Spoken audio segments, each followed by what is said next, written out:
opinion of you changed quite a lot, I think, within the team before the race when you said they were sort of slightly looking down at you, and then after the race when you managed to... Yeah, 17 time laps is not a lot, and the circuit back then there was no runoff basically. There was the chicanes obviously, but still, the chicanes, believe me or not, it's much more physically than if you're driving without chicanes. You have to require you drive more downforce obviously, but it's more physically over the 24 hours. But at night I got in the car and I had the evening stints I did 2 stints. They were not too bad, but I was not near Michele and Johansson yet. But then during the night I got in the groove, and probably my eyesight from still being young enough to go to discos sometimes and have to find the way home from the discos, I got into a good rhythm.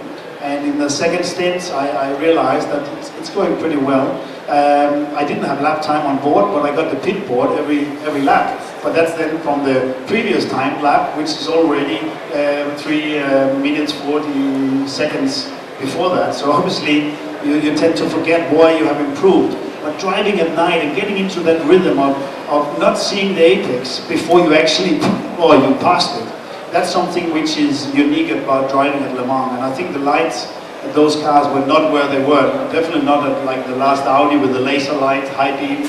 It's amazing to drive that. Back then it was a bit more like candle lights on the front of the private Porsche. But in the third stint, suddenly I get another radio call instead of the pit stop, nächste Runde, pit stop, Benzin, nur Benzin, in German to me. Suddenly he came on the radio and he said, schnellste Runde, Tom, sehr gut, schnellste Runde gemacht, weiter so. And in English that means that you just did the fastest race lap, Tom, keep it going, pretty good. You know, it was kind of a little bit of acceptance, but I remember I put my little bit of a smile on and thought, oh, finally, and I kept going. And in the end of the third stint, believe me, I have not had 10 clear laps in more than 2,000 race laps in 18 years, not more than 10.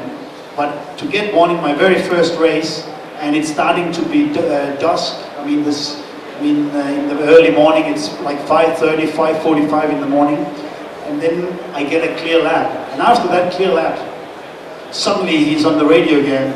Lap record, keep it steady, man, keep it steady. You know that? I mean, we know that to get a German suddenly to speak English. I knew that now at least I would be on par with them. And then they asked me shortly after, can you do a 4th stint?